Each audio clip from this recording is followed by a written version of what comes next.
Breaking news చూస్తున్నాం. Telangana BJP అధ్యక్ష పదవికి షార్ట్ లిస్ట్ రెడీ అయినట్టు తెలుస్తోంది. తెలంగాణ బీజేపీ అధ్యక్ష రేసులో 5 నేతలు ఉన్నట్టు సమాచారం.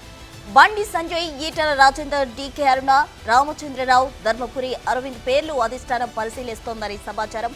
ఇప్పటికే బూత్ మండల స్థాయి అధ్యక్షుల ఎన్నిక పూర్తి కాగా మహిళా నాయకత్వ అభివృద్ధికి అధిష్టానం ప్రాముఖ్యత ఇవ్వొచ్చని బీజేపీ శ్రేణుల్లో ప్రచారం జరుగుతోంది.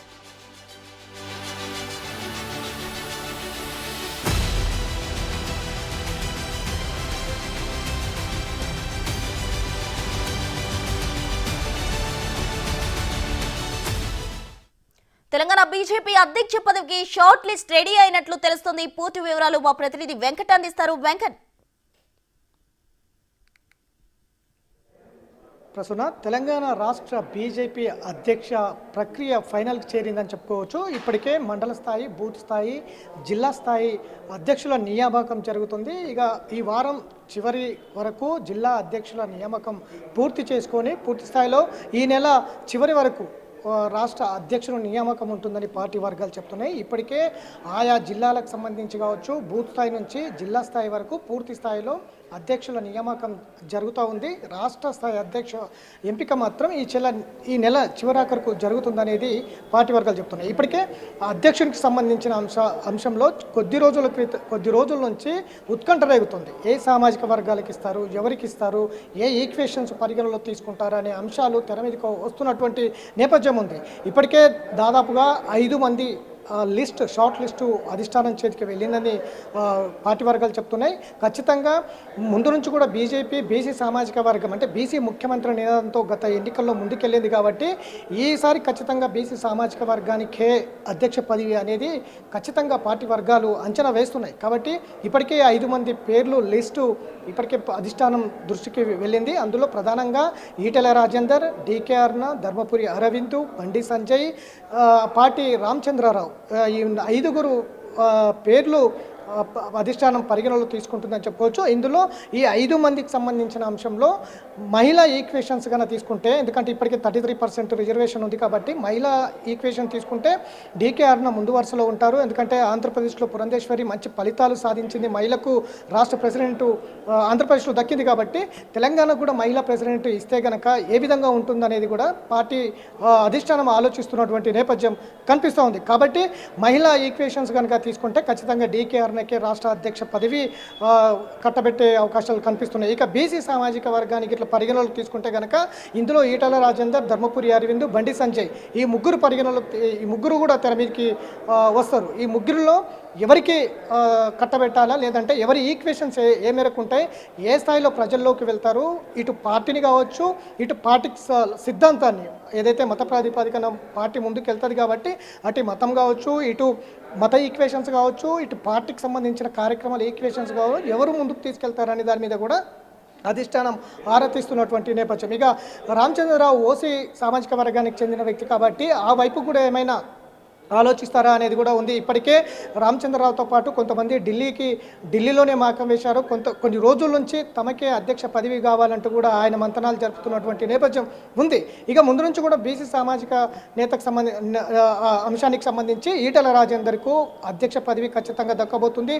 ఆయన బీసీ సామాజిక వర్గంలో ఒక బలమైన నేతగా ఉన్నారనేది కూడా వినిపిస్తున్నటువంటి మాట. ఖచ్చితంగా ఈటల రాజేందర్కే వస్తాయనేది కూడా ఈటల రాజేందర్ వర్గాలు చెప్తున్నటువంటి నేపథ్యం. ఇక ధర్మపురి అరవింద్ కూడా బీసీ సామాజిక వర్గానికి చెందిన నేత కాబట్టి ఆయన కూడా ఒక బలమైన నేత, చాలా దురుసుగా ముందుకు వెళ్తారు, పార్టీ లైనప్లో ముందుకు వెళ్తారు. ఖచ్చితంగా ఆయనకు కూడా ధర్మపురి అరవింద్ అధ్యక్ష పదవి ఇస్తే ఏ విధంగా ఉంటుందనే దాని మీద కూడా అధిష్టానం ఫోకస్ పెట్టినట్టుగా కూడా తెలుస్తూ ఉంది. ఇక మరోవైపు బండి సంజయ్ గతంలో పార్టీ ఏ విధమైన పరిస్థితుల్లో ఉంది, గత ఎన్నికల్లో ప్రత్యామ్నాయంగా తెలంగాణలో బీజేపీ అధికారంలోకి వస్తోంది అనేది అన్నంత ఊపులో బండి సంజయ్ పార్టీని ముందుకు తీసుకొచ్చినటువంటి చరిత్ర కూడా ఉంది. అనేక పోరాటాలు గత బీఆర్ఎస్ ప్రభుత్వం మీద చేసి పార్టీని బలం పెంచే విధంగా వ్యాప్తంగా రాష్ట్రం మొత్తం కూడా తిరిగినటువంటి నేపథ్యం బండి సంజయ్కి ఉంది. ఖచ్చితంగా రాష్ట్రంలో ప్రత్యామ్నాయం బీజేపీ అనే స్థాయిలో బీజేపీని బండి సంజయ్ తీసుకొచ్చినటువంటి నేపథ్యం ఉంది. అటువైపు కూడా ఆలోచిస్తున్నారు. ఎందుకంటే ఇప్పటికే కేంద్ర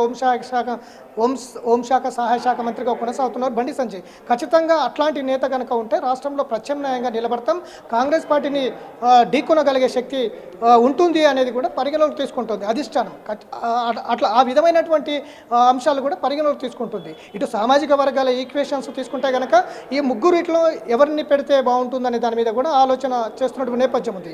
ఇక మహిళలకు సంబంధించిన అంశంలో కనుక ఒకవేళ మహిళా ఫార్ములా రిజర్వేషన్ ఫార్ములా కనుక తీసుకుంటే డీకే అన్న ముందు వరుసలో ఉంటున్న నేపథ్యం. లేదు రామచంద్రరావు కనుక ఇస్తే కనుక మొత్తం పార్టీ అధ్యక్ష పదవి రామచంద్రరావుకి ఇస్తే కనుక మిగతా ఈ క్యాడర్ అంతా కూడా సమన్వయంతో ముందుకు వెళ్ళి ఇంకా దురుసుగా ముందుకు వెళ్ళేందుకు ప్రయత్నాలు చేస్తే ఏ విధంగా ఉంటుంది ఎన్నికలకు ముందు.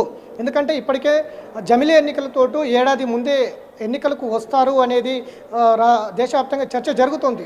వన్ నేషన్ వన్ ఎలక్షన్ పేరు మీద ఇప్పటికే బిల్లు తీసుకొచ్చేందుకు ప్రభుత్వం ప్రయత్నం చేస్తుంది. అదే కనుక జరిగితే ఖచ్చితంగా జమిలీ ఎన్నికలకు ఒక సంవత్సరం ముందే వస్తారు. ఇక మిగిలింది మూడేళ్ళు కాబట్టి ఈ 3 ఏళ్ల పాటు ఒకరిని ఎవరినో ఒకరిని అధ్యక్ష పదవి పెట్టి ఇక మిగతా వాళ్ళందరూ కూడా ఎన్నికల ముందు మరొకరిని అధ్యక్ష పదవి మీద పెట్టి బండి సంజయ్ లేదంటే ధర్మపురియా ఈటలన లేదంటే ఇట్లా ఒక దూకుడుగా ముందుకు వెళ్ళే నేతను ఎలక్షన్ ముందల కనుక పెడితే ఖచ్చితంగా కాంగ్రెస్ పార్టీని ఢీకొనొచ్చు. కాంగ్రెస్ పార్టీ ఇచ్చినటువంటి ఏవైతే హామీలు ఉన్నాయో వాటిని కూడా ప్రజలకు తీసుకెళ్ళొచ్చు అనే అంచనాలో కూడా జాతీయ అధిష్టానం ఉంది. కాబట్టి ఇవన్నీ కూడా ఈక్వేషన్స్ తీసుకొని ఫైనల్ షార్ట్ లిస్ట్ అయితే ఒక 5 మంది పేర్లను అయితే అధిష్టానం చేతికి పంపినట్టుగా కూడా తెలుస్తోంది. దాని మీద పూర్తి స్థాయిలో ఈక్వేషన్స్ అన్ని చూసుకున్న తర్వాత ఫైనల్ ఒక్కరిని మాత్రం ఎంపిక చేసి సంస్థాగతంగా ఎన్నికలు జరుగుతున్నాయి కాబట్టి ఆ సంస్థాగత ఎన్నికల్లో పోటీ చేసే అవకాశం అయితే కనిపిస్తుంది. ఆ ఒక్క నేత ఎవరు అనేది అయితే సస్పెన్స్గా కొనసాగుతుంది. మహిళా ఈక్వేషన్స్కి ఇస్తారా లేదంటే బీసీ సామాజిక వర్గాల ఈక్వేషన్స్ తీసుకుంటారా లేదంటే ఇంకా ఇటు ఇప్పటికే కొత్త పాత నేతల అంశం కూడా తెర మీద ఉంది కాబట్టి సంఘ్ ఎవరైతే సంఘ్ పరివార్కి సంబంధించిన నేతకి ఇస్తారా అనే దాని మీద ఉత్కంఠ అయితే కొనసాగుతుంది. మొత్తం మీద ఇప్పటికే బూత్ మండల జిల్లా స్థాయిలో సంస్థాగతంగా ఎన్నికలు నిర్వహించుకుంటుంది. పూర్తి స్థాయిలో అధ్యక్షులకు నియామకమైంది కాబట్టి వచ్చే స్థానిక సంస్థలు ఆ తర్వాత వచ్చే ఎన్నికలకు కట్టుదిట్టంగా ప్రణాళికాబద్ధంగా అధ్యక్షుల ఎంపిక కొనసాగుతుంది. యువతకు మహిళలకు ప్రధానంగా పెద్దపీట వేస్తూ వస్తున్నటువంటి నేపథ్యం ఖచ్చితంగా ఉంది. ఈ ఫైనల్ లిస్టులో 5గురిలో ఎవరిని ఎంపిక చేస్తుంది అధ్యక్ష పదవికి అనేది అయితే ఆసక్తిగా ఉంది అని చెప్పుకోవచ్చు.